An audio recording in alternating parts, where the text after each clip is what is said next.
di depan saya akan mencoba menjelaskan apa yang disebut etika dan ilmu.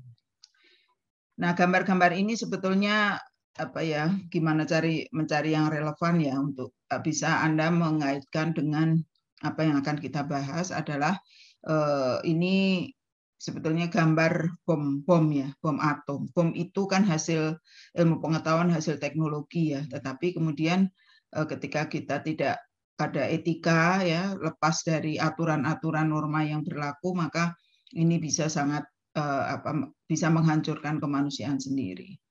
Nah, ini adalah human genome. Jadi sebetulnya struktur DNA kita sebagai manusia itu sudah bisa dipelajari gitu ya. Tapi hal-hal menjadi manusia itu tidak seperti menjadi hewan yang lain gitu ya, menciptakan makhluk hidup yang lain yang dia ya mungkin kita nggak tahu ya, barangkali mereka bisa bercakap-cakap antar hewan ya, tetapi selama ini kita hidup di antara manusia, maka manusia itu ada sejarah. Nah, human genome ini tentu ada sesuatu yang hilang ketika kita diciptakan dari dalam lab gitu ya, meskipun maka ini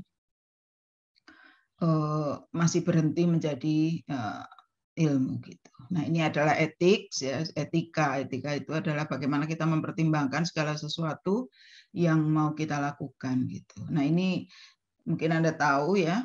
Kalau belum tahu, Anda tahu sekarang tahu ini adalah Galileo Galilei gitu ya, seorang astronomer gitu ya dan fisikawan dari Italia gitu ya, yang dia karena dianggap melanggar etik ya di dalam penemuan ilmiahnya, maka dia mendapat hukuman ya dari otoritas yang dianggap bisa mengatur etika waktu itu di Italia. Nah, kira-kira kita akan membahas hal-hal semacam ini di sini ya, bagaimana etika itu sangat penting di dalam mengembangkan ilmu.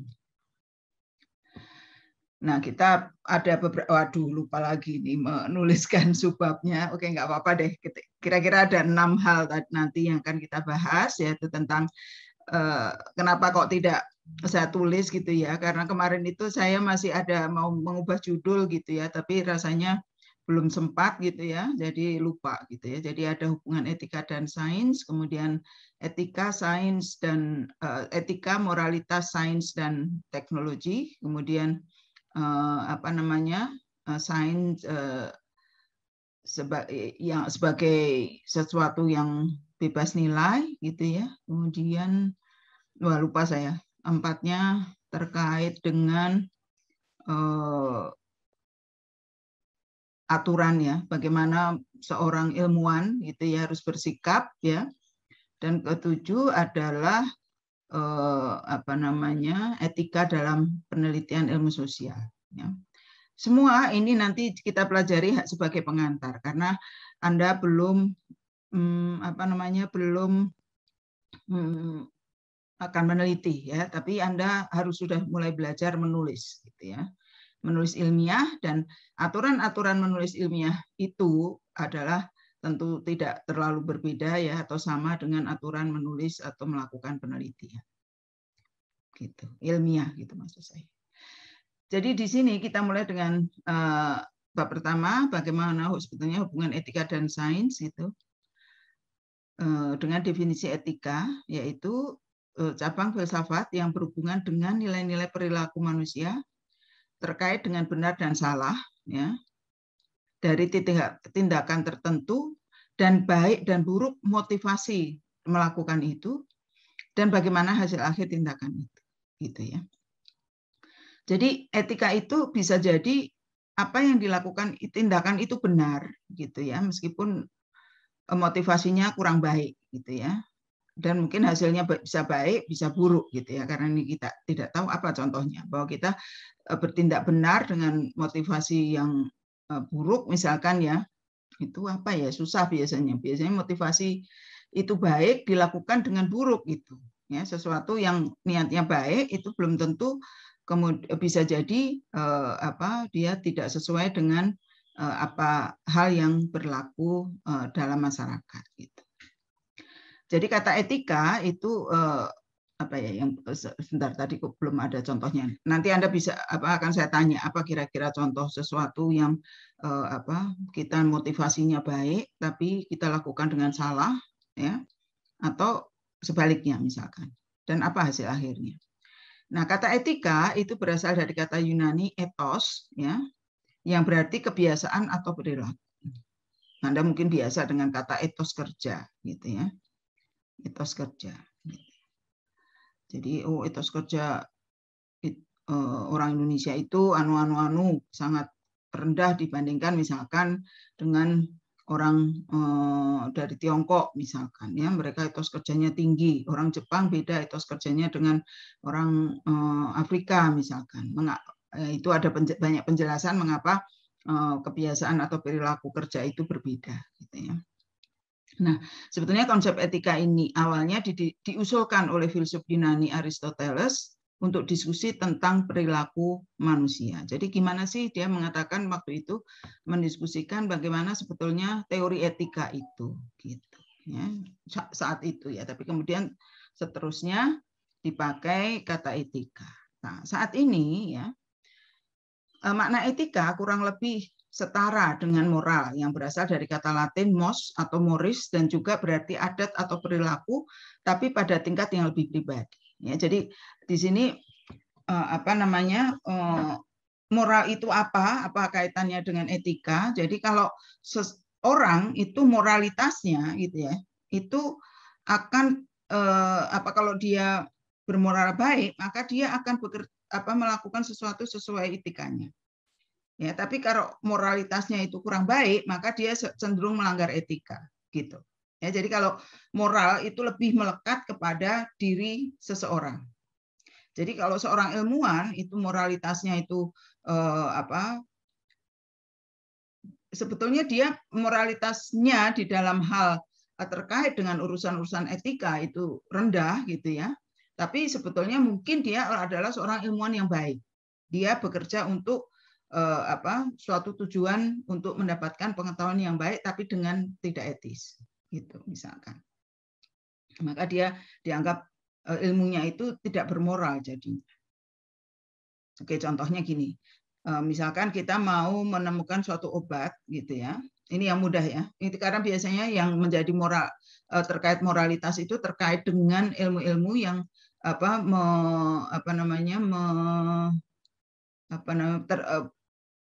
terkait dengan ilmu-ilmu yang mengubah atau berniat mengubah manusia gitu ya, secara fisikal gitu misalkan, umumnya begitu. Nah, jadi ada penyakit dan kita mencoba membuat obat yang tepat gitu ya, maka seharusnya dicobakan kepada orang yang tepat gitu. Dan orang yang menjadi percobaan itu harus paham kan, kalau zaman sekarang kan gitu ya. Ini yang kasus sekarang itu karena sudah mengikuti manusia berkembang etika dan moralitasnya gitu ya. Itu dalam menemukan vaksin COVID gitu ya. COVID-19 sekarang kan ada volunteer untuk mencoba vaksin itu ya sebelum dipakai oleh banyak orang. Tapi zaman dulu obat-obatan itu ya, itu siapa yang nyoba? Yang coba itu adalah diberikan pada para tahanan kalau tidak salah. Saya lupa sekali di mana referensinya itu ya, para tahanan ya di Amerika gitu ya, atau di Eropa saya lupa. Sehingga mereka kan tidak tahu bahwa mereka itu percobaan. Nah, itu sebetulnya tidak etis karena meskipun dia tahanan itu juga manusia gitu ya. Dia tidak berhak juga untuk tidak mendapat perlakuan yang membahayakan jiwanya kan gitu ya. Jadi seperti itu. Kemudian ada juga bagaimana kasus yang misalkan obat-obat itu dicobakan kepada mungkin gelandangan atau apa gitu ya, yang dia dianggap tidak atau dianggap sampah dalam masyarakat gitu ya, itu juga tidak boleh ya. Maka meskipun ya dia motivasinya itu baik, ya, tapi dia tidak benar dalam melakukannya, maka hasil akhirnya itu tentu tidak baik. Karena orang tentu merasa tidak enak untuk mencobanya. Tapi mungkin zaman dulu mencobakan obat itu kepada para tahanan itu dianggap tidak apa-apa gitu, sehingga itu dianggap baik. Ya, sekarang pun kan kemudian pakai binatang dan seterusnya kan. Sekarang pun tidak boleh gitu binatang itu dipakai percobaan gitu ya. Jadi sekarang ilmu itu dikembangkan sesuai dengan etika yang berlaku dalam masyarakat. Gitu. Sehingga moralitas seorang ilmuwan itu menjadi tertantang gitu ya. Jadi dia harus bisa mengatur dirinya untuk bekerja sesuai dengan etikanya. Dalam sains, etika adalah penghubung antara ilmuwan dan masyarakat. Nah, itu tadi artinya ilmuwan itu kan bekerja sendiri gitu ya. Mungkin di dalam lab oke, tetapi ketika dia keluarkan tadi ya, mencoba obat, membuat vaksin dan sebagainya itu kan hanya dalam lab sebetulnya. Tapi ketika barang tadi ya, obat tadi akan digunakan dalam masyarakat, nah itu ada etikanya. Bagaimana kemudian bisa dipakai atau tidak.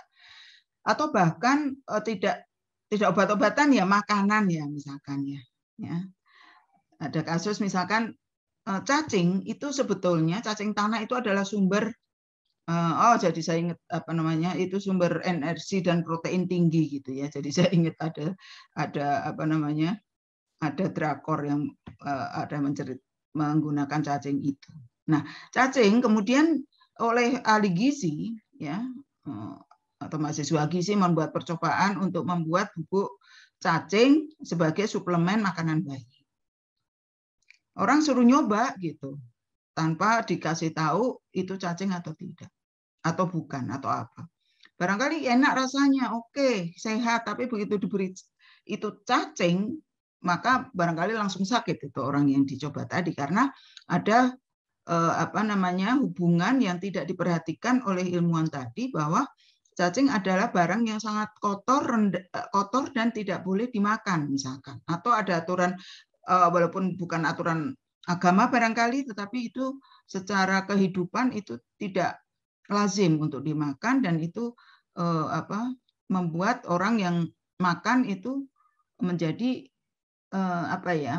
stres gitu ya, karena memakan sesuatu yang tidak benar. Nah, itu artinya apa? Motivasinya baik, hasilnya baik, tapi hasil akhirnya kurang baik karena melanggar etika gitu ya. Ilmuwan mencari pemahaman sistematis tentang dunia empiris, dan karena itu membuat keputusan yang sangat penting bagi kemajuan umat manusia. Gitu. Perilaku etis yang baik biasanya mengarah pada konsekuensi yang baik bagi ilmuwan maupun masyarakatnya. Jadi ingat aspek aksiologi sains. Nah, kemudian jika tidak ada gunanya untuk masyarakat, atau bahwa riset itu boleh bagus dan benar ya secara ilmu, tetapi tidak sesuai dengan untuk etika masyarakat, maka itu sebaiknya tidak dilakukan atau tetap berada di dalam laboratorium. Seperti tadi ya, genom manusia atau peta DNA dari manusia itu sudah ada tapi tidak pernah dikeluarkan gitu. Ya, karena itu melanggar etika gitu. Nah, karena zaman sekarang itu ilmu pengetahuan itu harus ada gunanya ya, aspek aksiologi itu. Nah, seorang ahli filsafat dari Indonesia, Yuyun Surya Sumantri, itu kemudian mempertanyakan, benarkah bahwa makin cerdas maka makin pandai kita menemukan kebenaran? Ingat bahwa banyak sumber kebenaran ya. Apakah manusia yang mempunyai penalaran tinggi lalu makin berbudi? Ini pertanyaan. Gimana menurut kalian? Apakah kalau kita makin cerdas itu makin pandai kita menemukan kebenaran? Dan apakah manusia yang mempunyai penalaran tinggi lalu makin berbudi? Belum tentu, Ibu. Ya, silakan. Gimana? Izin berpendapat, Ibu. Kalau menurut saya, benarkah bahwa makin cerdas maka makin pandai kita menemukan kebenaran? Menurut saya belum tentu, Ibu. Kan kecerdasannya dilihat dari segi mana dulu, Ibu. Kecuali kalau orang itu telah menyeimbangkan antara kecerdasan spiritual, emosional, dan intelektualnya, mungkin lebih bisa untuk menemukan kebenaran. Tapi kalau seandainya orang itu hanya memiliki kecerdasan intelektual, belum tentu dia pandai untuk menemukan pembenaran. Contohnya ketika dia mengeluarkan pendapat secara intelektual, secara pengetahuan mungkin mereka mengetahui betul tentang satu permasalahan tersebut. Tetapi ketika dia tidak mau untuk saling berbagi pendapat, itu belum tentu dia mampu untuk menemukan pembenaran. Terus apakah manusia yang mempunyai penalaran tinggi lalu makin berbudi? Ya, kembali lagi dari 3 konsep yang tadi, Ibu.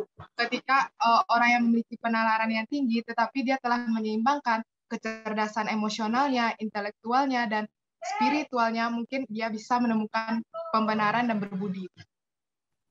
Oke, Latifah. Gimana yang lain? Silakan. Benar enggak bahwa apa namanya jawabannya itu sebenarnya belum tentu gitu ya, tergantung bagaimana dia menggunakan sumber kebenaran lain. Etika itu adalah sumber kebenaran sebetulnya yang berasal dari hal lain gitu. Silakan, ada yang mau berpendapat lain atau setuju dengan Latifah dan kemudian mengelaborasinya? Silakan. Oke ya, jadi memang bahwa pertanyaan tadi itu sebenarnya pertanyaan Yuyun Surya Sumantri tadi itu, apakah makin cerdas kita makin dapat kita memperoleh kebenaran? Ya, kecerdasan kan tentunya kita, kalau dia kemudian cerdas hanya dari segi ilmu, tentu dia mungkin dapat menemukan ilmu segala macam gitu ya. Ya kayak anak-anak muda zaman sekarang gitu ya, karena dia pandai membuat, sudah sangat lebih pandai, lebih melek digital gitu ya, sehingga menguasai cara menggunakan media sosial misalkan, gitu kan?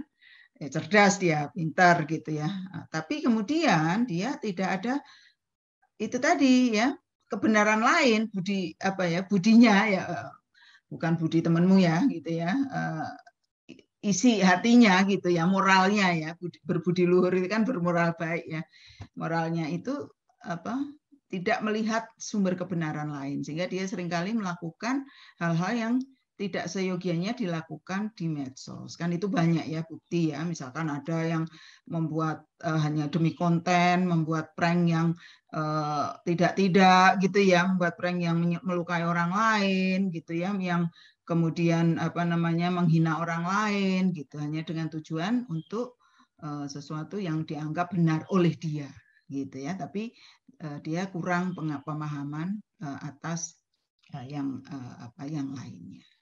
Jadi lebih baik cerdas atau berbudi?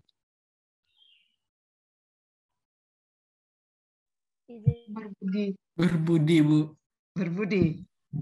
Benar. Bodoh nggak apa-apa gitu, asal berbudi gitu. Dua-duanya berbudi.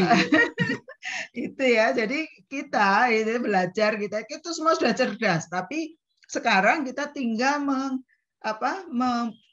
tinggal mengasuh budi kita gitu ya, itu yang kita coba pahamkan gitu. Kita semua udah mahasiswa, itu Anda cuma mungkin 3% dari remaja seusia Anda yang bisa masuk ke perguruan tinggi ya, sekarang itu 2 sampai mungkin 2-5% gitu ya sekarang itu ya, maka tinggal mengasah budi kita itu gitu, sehingga nanti jangan malah kepandaian kita dibuat untuk mengakali orang. Dan zaman sekarang itu kan banyak bukti kan ya, bagaimana orang-orang pandai itu selalu kan kalau ada kejahatan kan selalu ditanya, siapa ini aktor intelektualnya. Nah, itu maknanya adalah bahwa orang cerdas bisa melakukan apapun tanpa dibekali oleh moral yang baik, maka hasilnya tentu bisa sangat mengecewakan. Nah, orang yang tadi yang bodoh ya, meskipun berbudi, mungkin dia tidak melakukan sesuatu, tapi mungkin dia tidak bergerak kemana-mana.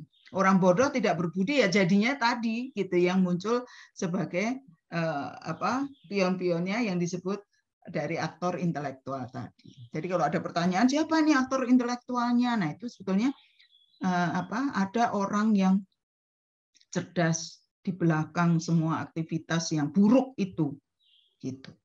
Ya, jadi itu maksudnya. Maka ilmu dan etika itu berkembang itu sebagai suatu kesatuan, melekat kepada moralitas, ya, moralitas dari para ilmuwannya itu sendiri. Gitu kira-kira. Oke, terima kasih Latifah. Baik, kita lanjutkan.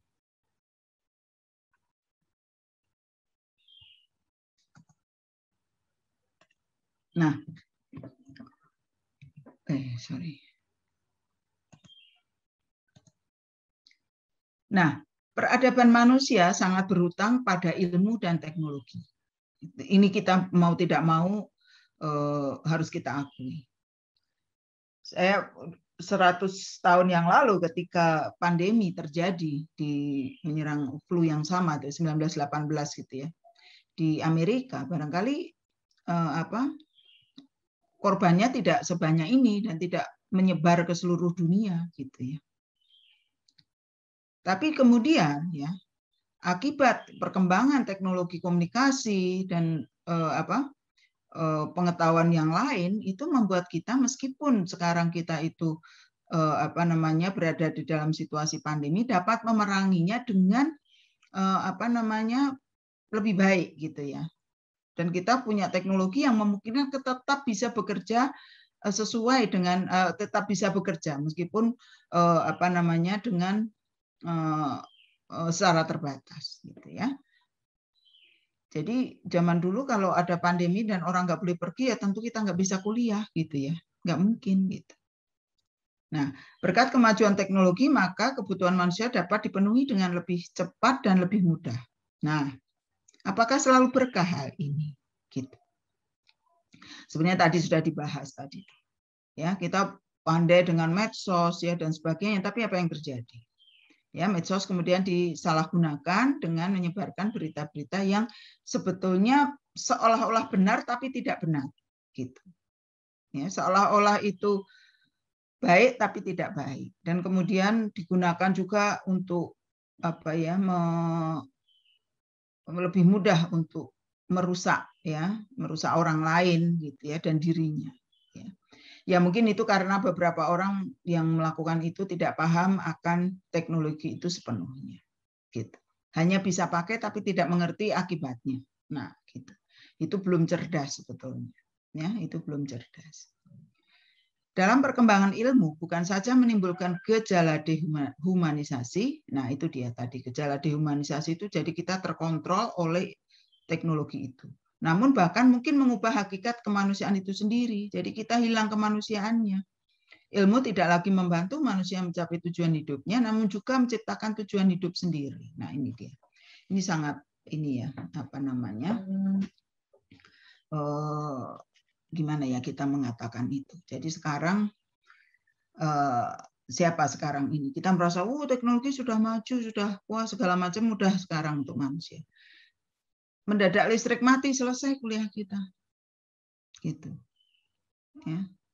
Mungkin bisa tethering dan sebagainya kalau bagus ininya sinyalnya. Saya kemarin dengan kalian atau bukan ya, kuliah listrik di rumah saya gardunya meledak, mati semua.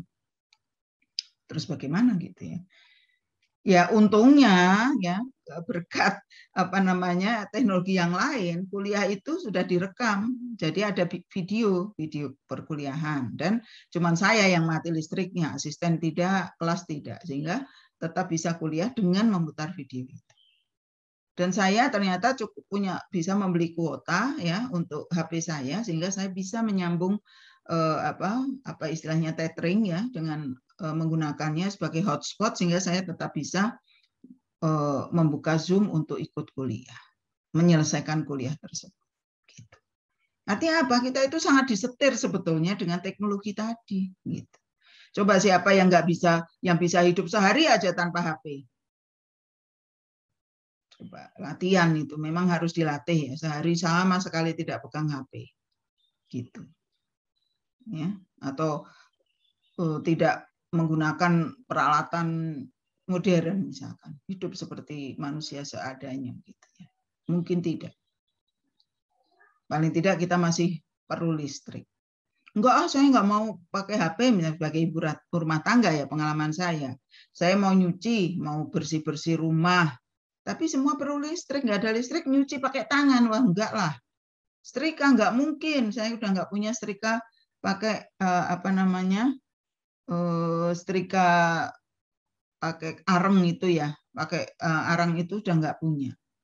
Di mana membakarnya susah. Rumah saya rumah kecil, gitu ya. Jadi artinya apa? Makin modern kita, maka sebenarnya kita itu sangat tergantung, akhirnya tergantung kepada teknologi itu.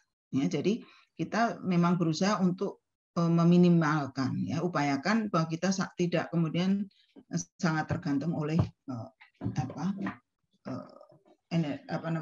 ilmu pengetahuan itu. Dan selain kita kemudian kalau nanti belajar ekoman bahwa gaya hidup itu kemudian memelihara lingkungan, itu ya, itu ternyata juga memelihara kemanusiaan kita, gitu ya. Karena kita kemudian mengendalikan teknologi oleh kita. Kita yang mengendalikan teknologi, bukan kita dikendalikan oleh teknologi. Itu yang terbaik. Jadi tanpa landasan etika dan moral, sains akan merugikan kehidupan. Sebetulnya begitu. Nah, ini yang kedua, ini mungkin kurang cocok ya judulnya gitu ya, tapi tidak apa-apa ya, nanti Anda tahu mengapa jadi begini. Ada sains, moralitas, dan teknologi. Nah, ini saya menggunakan biologi itu contoh saja, ya, bisa ilmu-ilmu yang lain ya. Ya, bagaimana bedanya antara dua ilmu ini ya, bahwa keterbatasan ilmu itu ada sehingga manusia itu tetap lebih unggul dari ilmu sebetulnya. Ilmu digunakan sebagai cara untuk mempermudah kehidupan manusia. Ya. Jadi gini, ilmu biologi itu dapat menjawab secara ilmiah, gitu ya. Apakah hidup itu? Bisa diterjemahkan. Hidup itu adalah ketika manusia atau makhluk hidup itu mempunyai kemampuan untuk ya bernafas, apa saja definisi hidup itu. Nah, bagaimana hidup terjadi? Hidup terjadi itu artinya ya harus makan, harus ini, harus itu, gitu ya, ada siklusnya. Kemudian bagaimana teknologi dan pengetahuan ilmiah dapat diterapkan? Ya, kita mau apa? Memperpanjang hidupkah? Ya, menyempurnakan hidupkah? Ya, menyederhanakan hidupkah? Maka teknologi dan pengetahuan itulah yang digunakan. Tapi tetap saja bahwa ya kita lihat sisi yang sebelah, ilmu biologi tidak dapat menjawab secara ilmiah. Mengapa ada kehidupan? Kenapa sih ada kehidupan? Bisa nggak menjawab itu? Tentu kita mencari sumber kebenaran yang lain. Apa arti kehidupan? Ya, ini bukan judul lagu gitu ya, atau judul novel ya, tapi pertanyaan yang sebetulnya sangat mendasar. Jadi kehidupan itu apa artinya sih?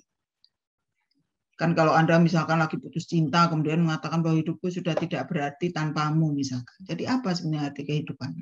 Gitu. Apakah hidup itu baik atau buruk? Gitu kan? Ini kalau kita ingat sosiologi ya, Kluckhohn mengatakan bahwa cara pandang hidup itulah yang menentukan apa kita fatalitis ataukah kita itu orang yang mau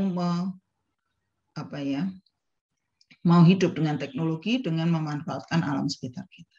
Jadi untuk baik dan buruk itu tergantung bagaimana kita akan memanfaatkan alam tadi, memanfaatkan yang sebelah gitu ya. Apakah teknologi harus diterapkan dengan cara tertentu? Iya. Tidak semua teknologi cocok dan bisa diterapkan dalam kehidupan. Tadi ya contohnya bagaimana meskipun baik sehat ini tapi barangkali bubuk cacing ya, makanan suplemen bayi atau suplemen manusia yang lain dengan bubuk cacing itu tidak cocok dengan etika. Ya, tidak sesuai dengan moralitas kita. Ya. Tapi kalau si ibu tega sih sebetulnya nggak apa-apa, dia udah tahu nggak apa-apa kok gitu ya, anaknya sehat gitu ya. Bayi kan terserah apa yang diberikan oleh ibunya, tapi ibunya kan tidak mau memberi makan anaknya cacing gitu. Ya, artinya apa? Hal-hal itulah yang tidak bisa dijawab dengan ilmu pengetahuan. Ilmu pengetahuan selesai dengan ditemukannya bubuk cacing tadi dengan asumsi bahwa cacing itu berprotein tinggi, murah, dan dia bisa menambah, memperbaiki ketahanan tubuh dengan lebih baik dari protein yang lain. Oke, tapi nggak bisa dipakai karena tidak bisa cocok dengan kehidupan manusia umumnya. Jadi di situ. Nah, itulah untuk mempertegas tadi apa artinya sains, etika, dan moral itu. Jadi ke arah mana perkembangan keilmuan harus diarahkan? Jadi ilmuwan berpaling kepada hakikat moral. Moral apa sebetulnya? Jadi akhirnya ya sebenarnya sudah dibahas bolak-balik dari depan bahwa moral lah yang akan menentukan bagaimana perkembangan ilmu itu harus diarahkan. Kemana ilmu itu harus berkembang ya. Jadi sebetulnya pertanyaannya, jadi apakah moralitas itu berubah? Memang pada kenyataannya ada berubah. Berubah itu bisa jadi karena orang memahami hal itu harus berubah, tapi ada yang memahami hal itu bisa dianggap dulu tidak bermoral, sekarang dianggap bermoral. Dulu dianggap buruk, sekarang baik. Jadi perubahan itu bisa begitu. Jadi moralitas itu ada disesuaikan dengan nilai moral seseorang, kemudian disesuaikan dengan etika yang berlaku dalam masyarakat. Nah, pada masa lalu di Eropa, moralitas itu adalah agama. Nah, ini Eropa itu agama yang ada di sini adalah sebagai contoh di sini adalah gereja Katolik, ya, agama Katolik. Artinya, jika suatu kesimpulan ilmiah bertentangan dengan apa yang dipercaya oleh gereja, maka dapat dianggap tidak bermoral dan harus dihukum. Nah, ini adalah kasus dari Galileo Galilei. Dia seorang astronom ya dan fisikawan yang sangat terkenal ya.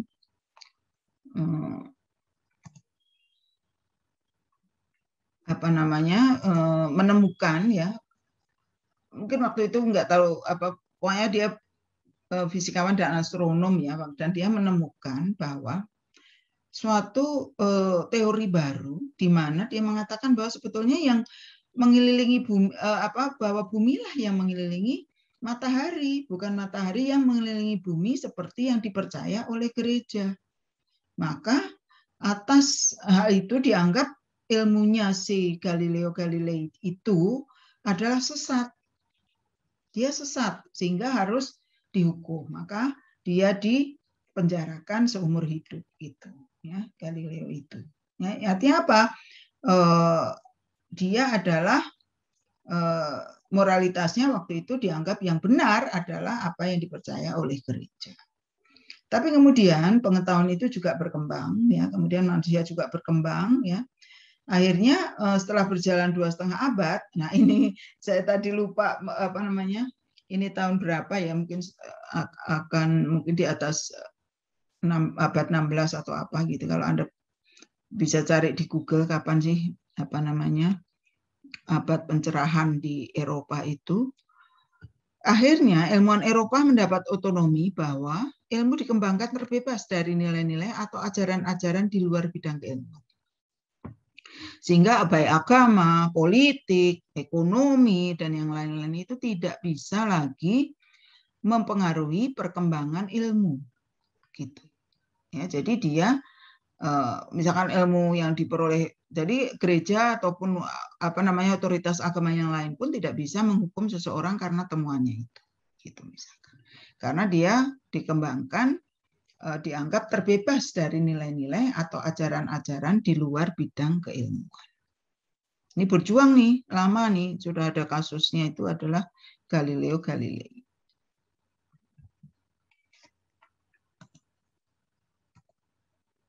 Jadi apa sebetulnya? Apa arti ilmu yang bebas nilai? Bahwa ilmu pengetahuan dikembangkan hanya demi ilmu pengetahuan. Tidak boleh dikembangkan dengan didasarkan pada pertimbangan lain di luar ilmu pengetahuan. Gitu ya. Tapi ilmu pengetahuan harus menjunjung tinggi nilai kebenaran, yaitu nilai kejujuran ilmiah. Jadi memang ilmu itu bebas nilai, ya, di mana ilmu pengetahuan harus dikembangkan hanya semata-mata berdasarkan pertimbangan ilmiah murni. Ya, nanti mungkin Anda akan membaca tulisan Keraf dan Michael II ini. Nah, nanti minggu ini juga Anda akan kuliah ekologi manusia gitu ya. Kalau Anda bukan Selasa jadwal kuliahnya, dan itu tentang etika lingkungan, dan juga yang menulis tentang etika itu adalah Sonny Keraf, orang yang sama di sini. Nah, nanti di bab UAS Anda juga akan mendapatkan nama lagi Keraf, ya.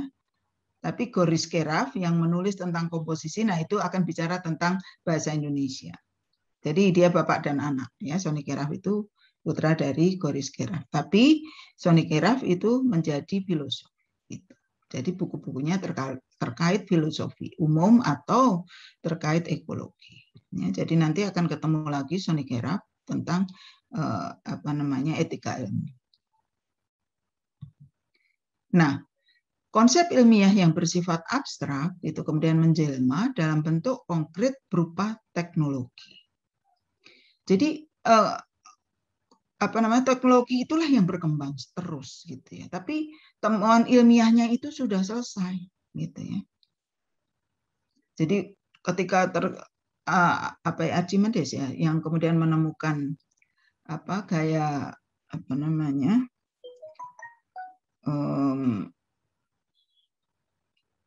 ilmu jadi lupa aku. Gravitasi ya, itu kemudian Archimedes atau siapa itu lupa aku namanya. Itu terus ya sudah selesai, tapi bagaimana itu diwujudkan sebagai teknologi. Atau kemudian ketika gelombang udara itu sudah ditemukan ya, maka jadilah kita bisa melakukan kuliah jarak jauh, Anda di mana, saya di mana gitu ya. Kita belajar sesuatu yang sama. Nah, itu yang terus berubah, teknologinya. Ilmunya sudah ada, teknologinya terus berubah. Mesin uap sekali ketemu, maka dia berkembang kemana saja. Ya, makin diperbaiki. Bahwa ternyata kekuatan yang sama tidak saja bisa diciptakan oleh air, ya, tapi juga oleh kekuatan dari angin, ya.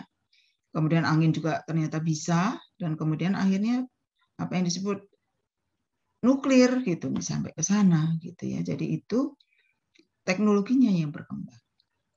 Bertrand Russell menyebut perkembangan ini sebagai peralihan ilmu dari tahap kontemplasi ke manipulasi. Jadi kontemplasi itu adalah ketika kita ingat nggak minggu kemarin ketika dari tahap keilmuan ya deduktif ya, bagaimana kita membaca, merenung, membuat ramalan-ramalan, ramalannya bukan ramalan Mbak Yu gitu ya, ramalan dalam arti hipotesa atas hubungan-hubungan logis dari cara kita menggunakan akal budi kita itu ya, dan kemudian akhirnya mendapatkan ilmu pengetahuan, dan kemudian akhirnya ilmu pengetahuan tadi harus dipindah menjadi teknologi, maka harus itulah yang disebut sebagai proses manipulasi. Ya, manipulasi dalam arti bukan buruk ya, tetapi bagaimana mengubah pengetahuan tentang bahwa misalkan tadi nanti ada hukum Newton ya, hukum Newton itu ya tentang inersia itu, kemudian gimana bisa kita ubah untuk dipakai dalam untuk kehidupan sehari-hari untuk meningkatkan kesejahteraan manusia. Gitu. Kalau dalam tahap kontemplasi moral, masalah moral berkaitan dengan metafisika atau ontologi keilmuan patut tidak diteliti, ada nggak hal yang diteliti, maka tahap manipulasi ini berdasarkan moral berkaitan dengan cara penggunaan atau aksiologi ilmu pengetahuan. Jadi di depan tadi bahwa etika dan moral merupakan penghubung antara ilmuwan dengan masyarakat luas dari sisi aksiologinya. Apakah cacing tadi memenuhi syarat keilmuan untuk diteliti? Iya, memenuhi syarat. Tapi ternyata dia kegunaannya itu sangat kecil, mungkin perlu waktu, ya. Mungkin perlu waktu untuk membiasakan orang ya mengubah cara pandang orang. Tadi kan bisa berubah kan? Ya, cara pandang kita atau moralitas kita atau etika kita itu memang berubah gitu. Apakah kemudian kita akhirnya memandang cacing tadi memang sumber pangan gitu. Ya.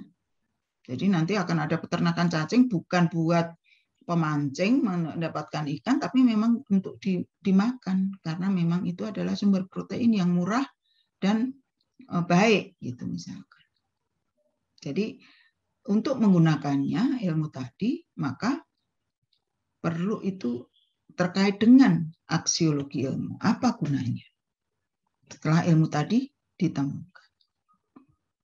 Nah, dalam penerapan ilmu sebagai teknologi dipandang lebih sebagai masalah kebudayaan daripada moral. Nah, itu dia. Ya, jadi apa namanya? Ada yang bilang bahwa teknologi tadi itu lebih dipandang sebagai masalah kebudayaan daripada moral. Ketika dihadapkan pada ekses teknologi yang bersifat negatif, maka masyarakat harus memilih teknologi itu. Jadi moralnya sudah baik. Jadi tidak ada buruknya toh moral apa namanya si cacing itu gitu ya, si bubuk cacing ya. Tetapi ternyata akhirnya itu bisa membawa dampak yang negatif dalam masyarakat. Secara budaya tidak bisa diterima. Tidak bisa diterima si cacing itu sebagai makanan gitu.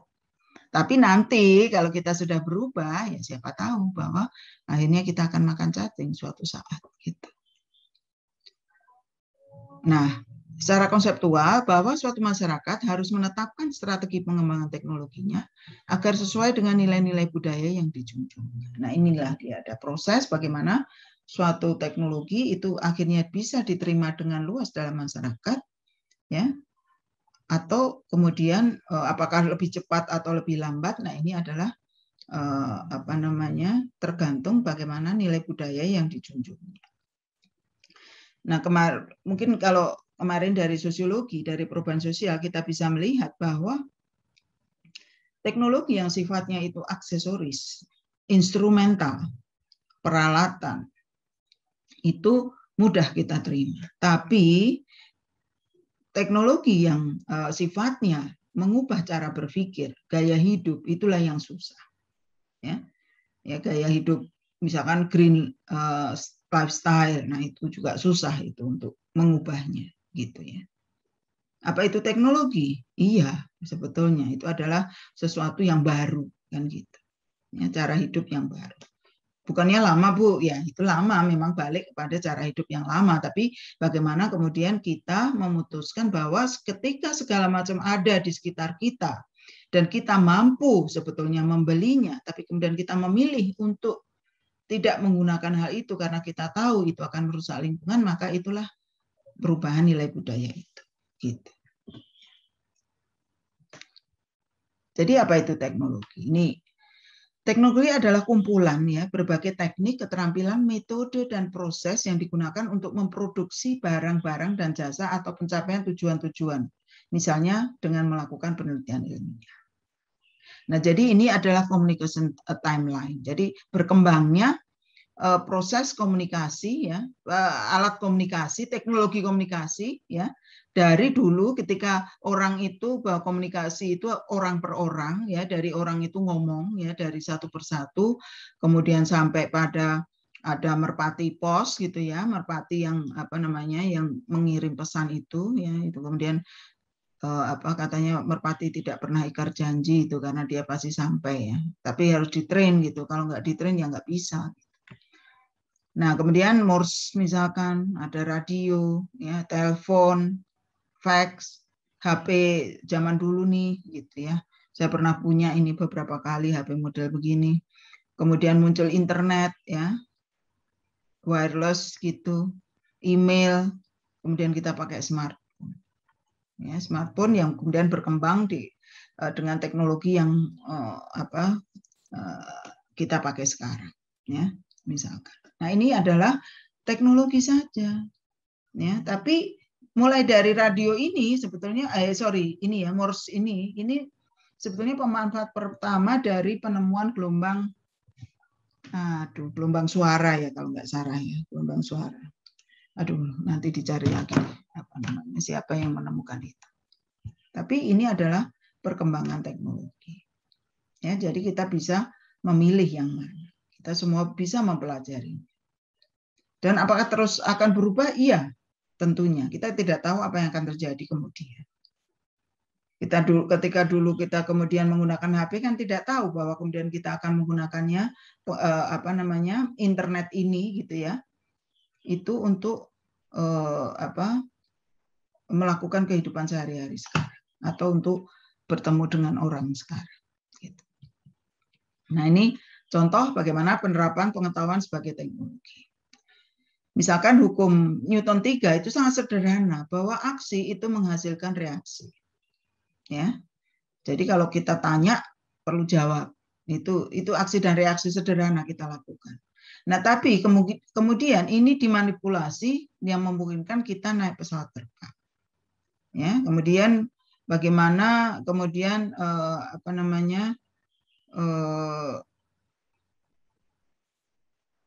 tenaga yang sama tadi, ya, kekuatan yang sama itu akan menghasilkan kekuatan reaksi yang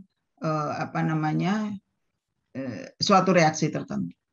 Ya, kalau nggak salah hukum ketiga ini apa ya? Yang itu disebut momen inersia itu kah? Atau gimana? Ya, jadi itu hukum ketiga Newton. Ya, jadi kalau Anda naik mobil pakai seat belt itu karena hukum Newton juga. Gitu. Bahwa ketika mobil itu jalan cepat kemudian berhenti dengan mendadak, maka akan ada kita masih jalan gitu ya, belum berhenti, maka ditahanlah dengan seat belt tadi. Tapi seat belt dianggap kurang cukup, maka kemudian adalah yang disebut airbag. Ya, kita ditahan dengan dari depan gitu. Atau dua-duanya dipakai. Nah, itu adalah teknologi. Ilmunya apa? Ilmunya cuma ini, hukum Newton ketiga. Gitu. Kalau tadi komunikasi tadi hukum ditemukannya gelombang suara di dalam udara ini. Gitu. Nah, yang keempat kemudian, tapi sebetulnya apa sih yang dianggap bebas nilai gitu ya dalam sains itu? Nah, ini ada dua kecenderungan ya yang ditulis oleh Sonny Keraf dan Michael Dua ini. Ada yang pertama disebut sebagai puritan elitis dengan anggapan bahwa tujuan akhir dari ilmu pengetahuan adalah demi ilmu pengetahuan, sehingga dia harus bersifat netral terhadap ilmu-ilmu baik dari segi ontologis maupun aksiologis. Ilmu pengetahuan bertujuan mencari dan menemukan penjelasan yang benar tentang segala sesuatu. Ilmu pengetahuan dikembangkan hanya demi ilmu pengetahuan. Jadi pokoknya kalau kemudian kita ingin menemukan sesuatu yang nggak berguna itu ya, aku bukan ilmuwan ya, nggak punya ide mau nemuin apa ya, misalkan ya, itu tidak peduli ada gunanya atau tidak gitu. Nah, sebetulnya itu ada tuh, tapi itu teknologi ya, tapi temuan-temuan yang lucu dari orang-orang Jepang gitu ya, bagaimana sepatu ada spionnya atau apalah yang gitu, yang bisa kemudian karena memasang apa ya, kemudian kita pakai topi dengan radar atau gimana lah gitu ya. Itu seringkali memuaskan diri sendiri saja, tapi barangkali itu belum berguna gitu. Tidak ada pembahasan mengenai link and match atau tidak mempersoalkan aplikasi ilmu pengetahuan bagi kehidupan konkret. Gitu. Ilmu menjadi sangat elitis, hanya digeluti beberapa orang dan merupakan kemewahan. Nah, ini adalah zaman dulu ya. Jadi istilahnya dulu itu ada ivory tower, menara gading. Jadi dianggap para ilmuwan universitas itu adalah dianggap menara gading. Jadi di sini gambarnya adalah mulai abad 19 setelah menara gading digunakan sebagai julukan atas suatu dunia atau atmosfer para intelektual yang sedang mencari ilmu pengetahuan yang terlepas dari kehidupan praktis sehari-hari. Jadi dia hanya berada di dalam labnya ya untuk meneliti saja gitu, belum tahu gunanya. Ya, tapi mungkin waktu itu harus begitu gitu ya. Jadi bagaimana temuan-temuan yang akhirnya menjadi seperti Pasteur menemukan pasteurisasi susu, kemudian bagaimana menentukan antibiotika, kemudian Marie Curie bisa mengubah plutonium menjadi hal yang lain gitu ya. Itu kan harus di lab sendiri melakukannya gitu ya. Nah, gambar ini sih karena dia hanya berdasarkan angka yang ada di sana, yang ditulis oleh para ilmuwan itu, diskusi sendiri di antara mereka, tidak melihat keluar, maka angka yang ada menganggap bahwa nggak ada unemployment gitu, nggak ada pengangguran, meskipun di bawah kenyataannya orang antri untuk mencari kerja, tapi dia tetap asik saja untuk mengatakan bahwa tidak nampak unemployment itu, karena dia hanya melihat angka dan asumsi-asumsi ilmiah yang dibuat di antara mereka sendiri, belum melihat kenyataan ke bawah. Maka saat itu ilmu pengetahuan atau universitas itu dianggap sebagai menara gading atau ivory tower. Gitu. Jadi nanti kalau Anda bikin skripsi paling tidak nanti ada kegunaannya. Kan sekarang pasti ada kegunaannya atau manfaatnya. Gitu. Nah, yang kedua itu adalah kecenderungan pragmatis, di mana Krafft dan Dua beranggapan bahwa ilmu pengetahuan betul-betul melayani manusia dan bukan demi ilmu pengetahuan semata. Bukan manusia demi ilmu pengetahuan, tetapi ilmu pengetahuan demi manusia. Itu yang awal tadi, ya, bukan dehumanisasi. Ya, bukan kita dikendalikan oleh ilmu, tapi kitalah yang mengendalikan ilmu dan kita gunakan untuk kebutuhan kita sehari-hari. Jadi science, knowledge base tadi ya, aksi sama dengan reaksi, maka itu harus ditransfer menjadi practical application. Jadi apa pengetahuan itu? Nah, kemudian ternyata setelah mentok perlu lagi penelitian baru untuk mendapatkan pengetahuan dasar lagi. Gitu. Ya, tadi misalkan dalam komunikasi tadi kan, oke, gelombang suara selesai di situ sampai radio. Tapi apa betul bahwa perlu penelitian yang lain lagi sehingga akhirnya ditemukannya bahwa kita bisa menggunakan apa yang disebut dengan internet ini, ya, bahwa kita bisa menggunakan tidak perlu pakai kabel misalkan, ya. Gimana caranya? Nah, itu perlu lagi knowledge base, ditransfer lagi menjadi practical application. Jadi istilahnya yang kedua, ilmu itu adalah pragmatis, link and match gitu ya. Jadi dia terkait ya dan sesuai dengan kebutuhan praktikal kehidupan. Sehingga benar-benar ilmu pengetahuan itu bisa digunakan untuk meningkatkan kesejahteraan manusia. Gitu. Jadi ada dua. So, jadi mana posisi yang benar? Ya. Apa B? Ya. Maka sebetulnya kita itu harus melihat konteks ya. Di sini itu juga ada kata-kata context of discovery. Menyangkut konteks ruang, waktu, dan sosial tertentu di mana ilmu pengetahuan ditemukan. Jadi sesuai enggak sih dengan zamannya? Gitu. Sudah cukup enggak itu? Gitu. Jadi contohnya itu mungkin ya pengetahuan tertentu itu dianggap sudah bagi ilmuwan karena dia sudah maju dan dia melihat dari tempat lain ya yang lebih maju dan kemudian dia mengajukan riset itu ya untuk diberi dana oleh suatu lembaga atau negara misalkan yang mengembangkan riset gitu atau di universitas, tetapi ditolak karena dianggap itu belum masanya gitu. Kita masih perlu penelitian misalkan terkait kemiskinan, terkait produksi pangan dan sebagainya. Jadi kita belum perlu peneliti mengenai misalkan hal-hal yang terkait dengan bagaimana mungkin kehidupan tentang riset perkawinan anak misalkan ya, riset tentang keluarga, ya riset tentang hal-hal yang itu sudah kita lakukan sehari-hari dan itu tidak masalah meskipun muncul masalah banyak ya karena kita masih terfokus pada suatu riset tertentu.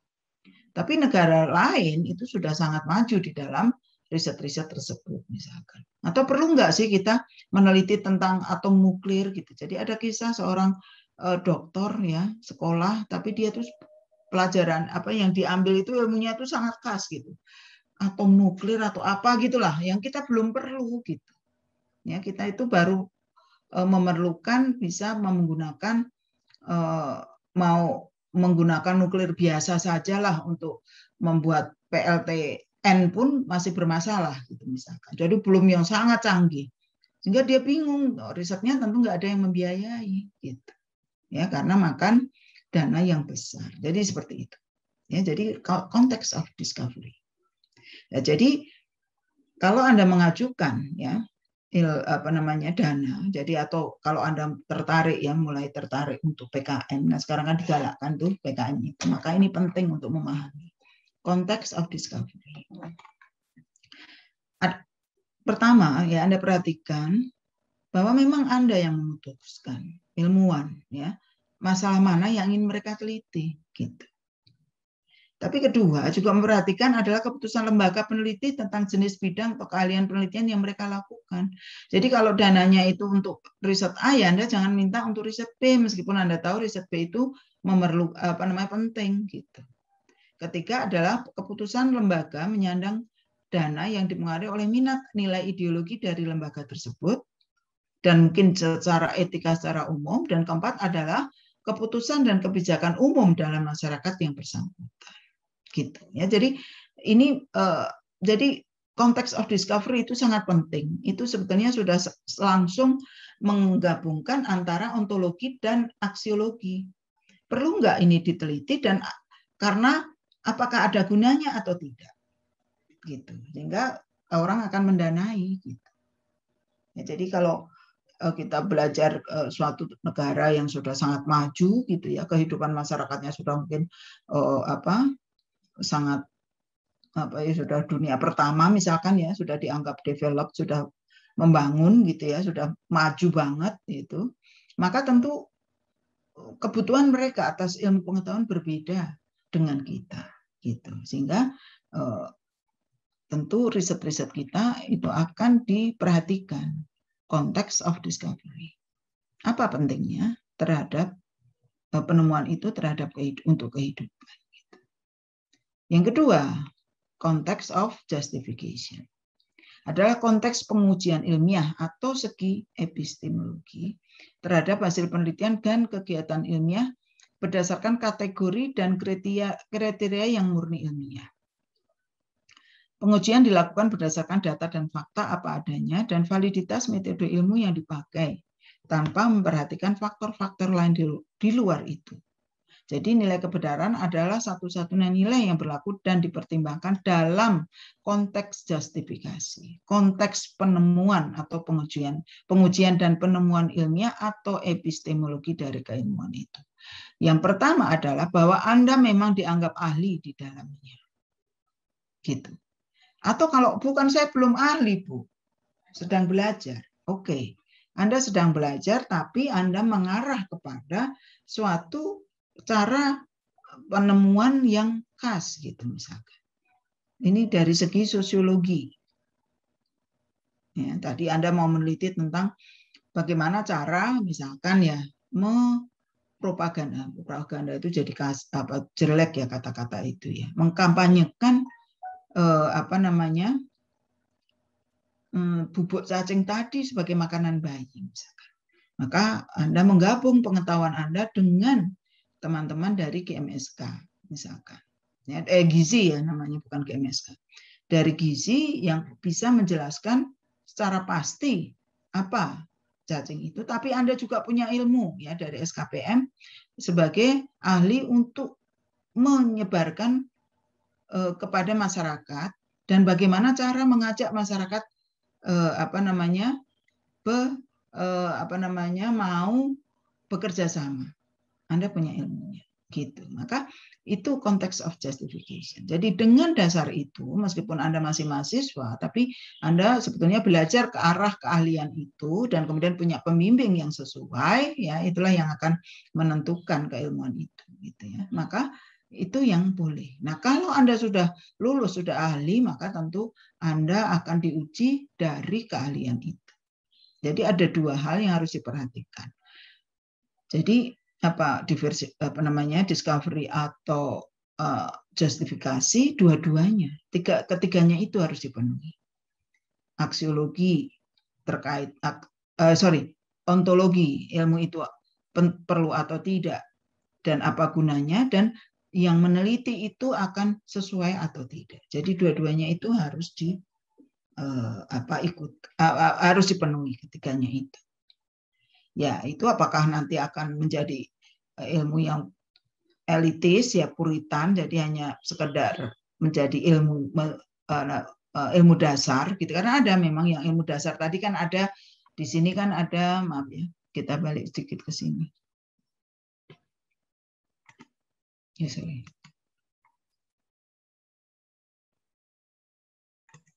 Ini ya, science base inilah yang sebetulnya puritan elitis itu, ya, yang sebetulnya harus ditemukan dengan segala macam, dengan segala konsekuensi epistemologinya, gitu. Ya, kalau memang harus di lab terus ya di lab terus, gitu. Ya, bahwa Anda harus cuman sebagai sosiolog harus keluyuran kemana-mana ya untuk menemukan pengetahuan dasar ini ya, pengetahuan dasar ini belum memikirkan gunanya apa misalkan. Ada gunanya one day gitu kan. Tapi dari temuan itu Anda ketika minta dana itu sudah menjelaskan bahwa dalam praktisnya itu akan ketemu, akan ada gunanya. Jadi ketiga hal ini memang harus dipenuhi. Gitu. Sorry. Dapat disimpulkan bahwa konteks discovery, landasan aksiologi ilmu pengetahuan tidak bebas nilai. Konteks of justification, landasan epistemologi ilmu pengetahuan harus bebas nilai. Maknanya adalah, oke, ilmu tadi benar, tapi gunanya nggak ada, ya, karena ini adalah pertimbangan budaya, sosial, ekonomi tadi. Nilai-nilai etika bekerja di sini. Moralitas nilai. Tapi ketika sudah diterima, maka yang bekerja adalah konteks of justification. Epistemologinya harus jelas gitu. Ya, jadi apakah nanti akan mencari itu sebetulnya knowledge base ataukah dia adalah praktis, ilmu-ilmu yang praktis atau ilmu terapan, maka dua hal ini harus dipenuhi. Gitu. Nah, sehingga kegiatan penelitian harus mempertimbangkan tujuan ilmiah dan rasionalitas yang utama. Gitu ya. Jadi nanti Anda baca sendiri. Jadi tujuan ilmiah itu harus benar-benar itu tujuan ilmiah, bukan karena tujuan pribadi. Jadi gini kan sering tuh. Mengapa Anda meneliti ini? Iya, karena saya misalkan ya bahwa karena saya berasal dari suku tertentu, ingin tahu ya mengapa penasaran mengapa selalu terjadi tawuran itu dengan alasan bahwa karena itu saya dari suku itu. Nah, itu pasti nggak diterima karena ada alasan pribadi daripada yang tergantung dari tujuan ilmiah itu. Meskipun ada juga tuh bahwa tujuan ilmiah misalkan ya seorang dokter atau seorang ahli apapun gitu meneliti karena untuk misalkan mencari obat tertentu ya karena untuk membantu atau untuk ingin menyembuhkan anggota keluarga yang dicintanya dari suatu penyakit misalkan. Nah, ini yang kemudian biasanya kalau pengetahuan itu didasarkan kepada motivasi pribadi yang kemudian bebas dari permintaan dana itu jadinya juga nggak benar gitu. Karena dia kemudian akan melanggar etika dan seterusnya gitu. Nah, kemudian kemajuan ilmiah harus dibedakan dari kemajuan sosial pada umumnya, walaupun keduanya terkait secara timbal balik. Nah, tadi bahwa kemajuan sosial masih di belakang, tapi sebenarnya temuan ilmiah itu sudah ada. Hanya kalau kita mau terapkan sekarang repot, gitu. Ya, cacing tadi bisa dipakai, gitu misalkan. Rasionalitas adalah kaidah ilmiah dan kriteria ilmiah hanya berkaitan dengan nilai mengenai kebenaran dengan bukti-bukti empiris dan rasional. Ya, jadi terkait epistemologinya itu. Dalam kaitan dengan ilmu-ilmu empiris, penilaian mengenai hasil kegiatannya hanya didasarkan pada keberhasilan dan kegagalan empiris. Ada tidaknya fakta dan data empiris yang mendukung kesimpulannya. Jadi kalau kalau kita sudah tahu bahwa kita hanya meneliti dunia empiris, maka ya fakta empiris itu yang kita uji, gitu kan? Jadi kalau ada ilmu-ilmu non empiris ya itu nggak tahu itu cara belajarnya bagaimana gitu ya. Hanya ilmuwan yang punya wewenang untuk memberi penilaian tentang fakta dan data dan sekaligus tentang kebenaran hasil penelitian. Artinya apa? Kok ilmuwan ya karena dia yang mempelajari itu. tadi, konteks of justifikasi.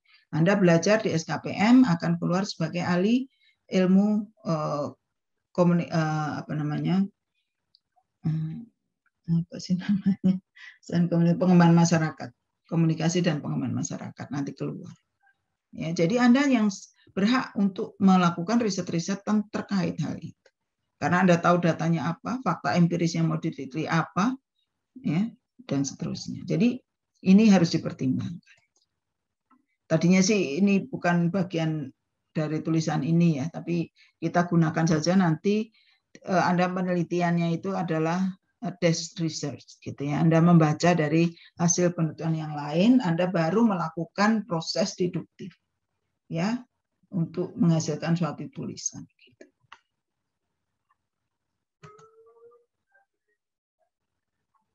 Nah, kelima adalah tanggung jawab sosial ilmuwan. Sebenarnya ada tulisan ya, saya itu salah memindahkan jadi gambar, nggak bisa saya pindahkan gitu ya. Jadi mau ngetik lagi waktunya sudah tidak cukup gitu ya. Jadi kita itu tidak bisa meninggalkan tanggung jawab kita sebagai ilmuwan. Ya. Kata Pak Andi gitu ya, bekerjalah dengan jujur karena itulah yang sebagai moralitas ilmu pengetahuan itu bekerja dengan jujur. Jangan sekali-kali menukangi data. Nah ini ngarang. Ya, menukangi data itu datanya itu dibikin. Anda nggak kemana-mana, ya, tapi kemudian Anda mengarang data itu. Di rumah ada surveinya aku isi semua, gitu. Ya, ini kuesionernya. Ini nggak boleh. Atau Anda lihat datanya begini, saya ubah deh, gitu, biar biar nanti signifikansinya itu positif, saya ingin positif gitu kan misalkan, nggak boleh semacam itu. Ini kalau ketemu hal ini kemudian Anda bisa dicap sebagai sebagai bisa bukan plagiat ya, kalau ini ada lagi kejahatan yang lain. Tapi Anda kemudian akan dianggap sebagai ilmuwan yang tidak jujur gitu. Ya, Anda ngarang ilmu itu dan itu sudah ditemukan waktu itu ada ahli psikologi ya, ternyata dia dibantah oleh mahasiswanya sendiri dan terbukti bahwa dia tidak pernah melakukan penelitian itu, gitu.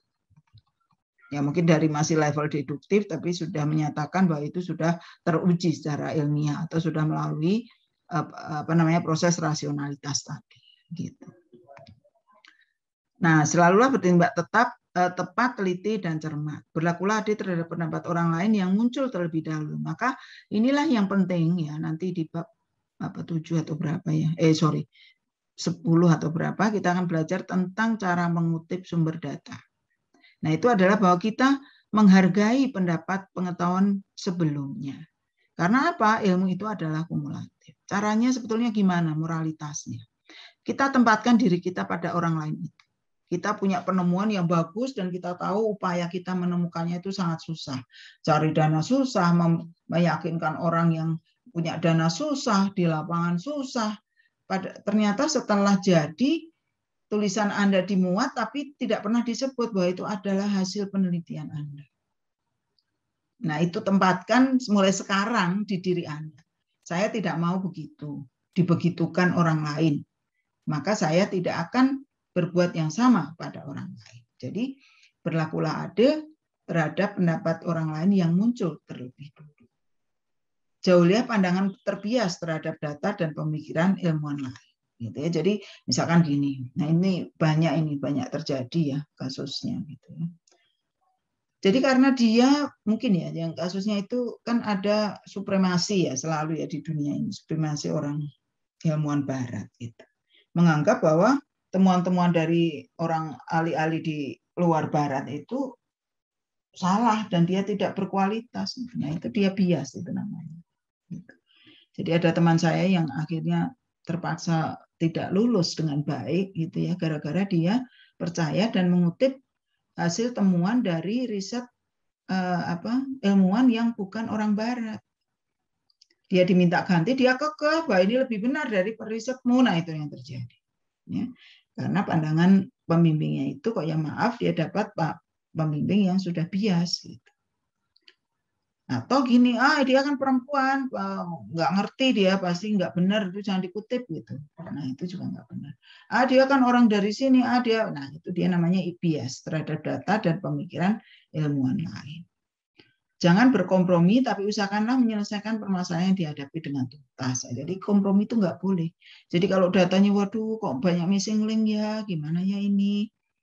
Apakah Anda punya waktu untuk mengulangnya gitu ya, riset itu ya? Atau kalau itu sudah dikurangi, apakah kemudian ada cara analisis tertentu yang masih bisa mungkin dengan data yang makin kurang, misalkan kayak gitu. Ya. Tapi jangan, udah deh ini saya daripada missing link saya isi deh.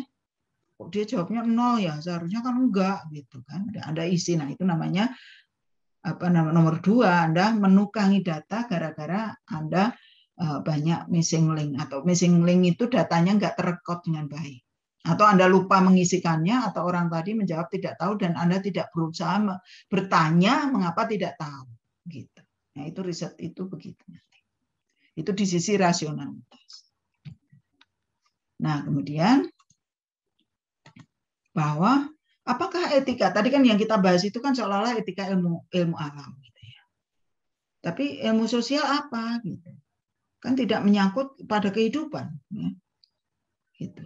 Yang membuat cacing tadi, bubuk cacing tadi itu kan di lab gizi barangkali gitu. Ya, dan dia sangat saintifik meskipun berada dalam fakultas yang sama. Tapi sebagai ilmu sosial kan kita bicara dengan orang dengan tujuan yang berbeda. Ketika ilmu pengetahuan alam itu natural science itu berkaitan dengan penemuan baru, ya, teknologi baru. Jadi kalau teknik yang baru ditemukan, maka yang lama udah buang aja gitu kan misalkan. Tapi social science itu berupaya mengubah perilaku orang.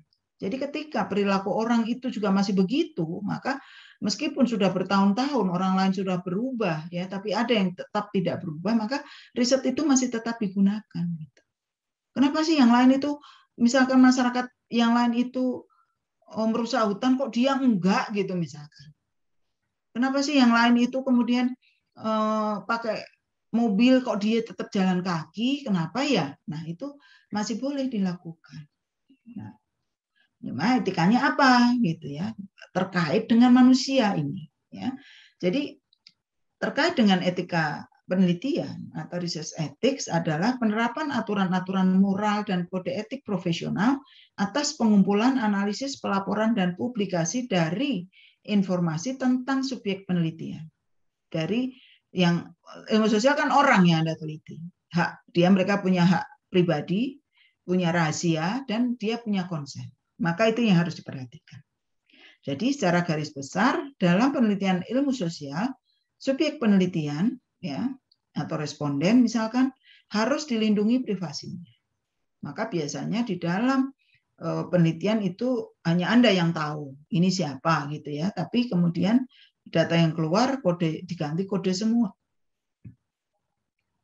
Dan ada konsen. Konsen itu setuju untuk diteliti. Maka biasanya di dalam kuesioner itu diminta mereka tanda tangan dan memahami bahwa data mereka akan digunakan sebagai alat analisis, sebagai untuk dianalisis gitu. Maka biasanya ada konsen itu harus. Tidak boleh tertekan, memanipulasi atau menghadapi bahaya akibat informasi yang mereka berikan. Nah, ini yang bahaya adalah ketika ini biasanya adalah riset-riset yang sifatnya kualitatif atau rahasia. Jadi ada itu teman S2 ya, itu mengatakan begini, Bu, saya itu riset saya agak nggak benar gitu. Karena apa? Ketika saya meneliti si A gitu ya, bahwa dia bercerita, tapi kemudian dia datang ke tempat saya, Mbak, saya nggak mau lagi data saya digunakan. Karena dia takut, tertekan dia ternyata. Meskipun dirahasiakan, dia tahu, Bu, yang kerja seperti ini cuma saya gitu ya. Jadi kalau Mbak ceritakan di bukunya, itu nanti ketahuan pasti bahwa itu saya, dan saya nggak mau nanti dimusuhi oleh tetangga. Nah, repot itu. Atau saya dipecat oleh majikan saya. Nah, itulah ya. Jadi merasa bahwa dia berbahaya kalau memberikan informasi itu. Maka Anda harus membuangnya atau memindahkan alamat desa tadi tidak sebagai lokasi yang tidak selalu menggambarkan dia. Ya, gitu. Atau bagaimana caranya agar aman dia. Jadi dijamin kerahasiaan tentang informasi yang diberikan. Jadi harus rahasia, tetap rahasia. Gitu. Dan kelima, ya ini sekarang sangat penting, mendapat ethical clearance etik dari Komisi Clearance Etik. Nah ini di IPB sudah ada. Jadi bagaimana ketika Anda meneliti, walaupun ilmu sosial ya terkait dengan semua ilmu ya, dan terutama dan sekarang muncul juga untuk ilmu sosial terkait dengan kelompok-kelompok masyarakat marginal atau anak muda, anak di bawah umur atau mereka yang rentan, bukan marginal ya, rentan vulnerable group, itu harus mendapat ethic clearance. Jadi kemarin saya melakukan diajak bersama-sama dengan mahasiswa bimbingan saya S3 untuk meneliti tentang kehidupan anak dari TKW atau TKI dua-duanya kalau nggak salah. Maka saya harus ada mereka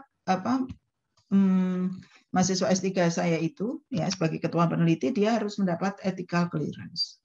Ya tentu satu tim lah semuanya dari komisi etik bahwa kuesioner, pertanyaan dan proses riset tadi tidak harmful ya, tidak akan merugikan kelompok vulnerable tadi. Jadi siapa?